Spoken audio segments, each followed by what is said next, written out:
Encourage చేసి నన్ను తిట్టించి నా నోరు మూయించాలనుకున్నావు. కానీ ఈ రోజు నీ పని నగిరి మాజీ ఎమ్మెల్యే ఆర్కే రోజా ఇప్పుడు ఎక్కడున్నారో ఏం చేస్తున్నారో ఎవరికి అర్థం కావట్లేదు. ఎలక్షన్ రిజల్ట్ తర్వాత అస్సలు కనిపించడమే మానేశారు.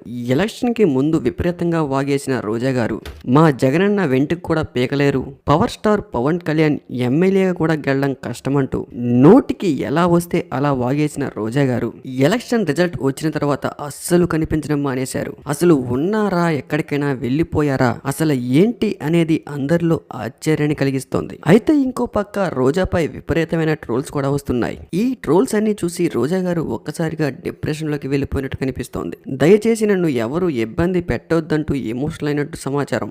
ఎలక్షన్స్ కి బిఫోర్ రోజా గారు చేసిన అధిక ఓవర్ యాక్షన్ వల్ల ఆఫ్టర్ రిజల్ట్స్ రోజా గారికి బాగా డ్యామేజ్ అయింది. అసలు తల ఎత్తుకుని బయట తిరిగే అవకాశం కూడా లేకుండా మీడియా ముందుకొచ్చి ఏం మాట్లాడాలో అర్థం కాక జస్ట్ రిజల్ట్ కి 2 రోజుల ముందు కూడా 175కి 175 సీట్లు గెలుస్తామని, ఈసారి నగిరిలో భారీ మెజారిటీతో గెలుస్తా అని విపరీతంగా రీసెంట్ గా ఛాలెంజెస్ కూడా చేశారు మీడియా ముందు. కానీ కౌంటింగ్ రోజు 11 గంటలకే తలదించుకొని వెళ్ళిపోయారు. ఆ తరువాత రోజా ఆచూకీ కూడా ఎక్కడా కనిపించలేదు. దీంతో రోజాపై ఇంకా విపరీతంగా ట్రోల్స్ పెరిగాయి. అసలు ఎక్కడున్నావు రోజమ్మ అంటూ వైఎస్ జగన్మోహన్ రెడ్డి ఇంత భారీగా ఓడిపోవడం గల కారణం కొంతమంది మంత్రులే. అందులో మెయిన్ రోజా గారు కూడా ఉన్నారు. ఆమె పాత్ర కూడా ఇందులో చాలా ఉంది.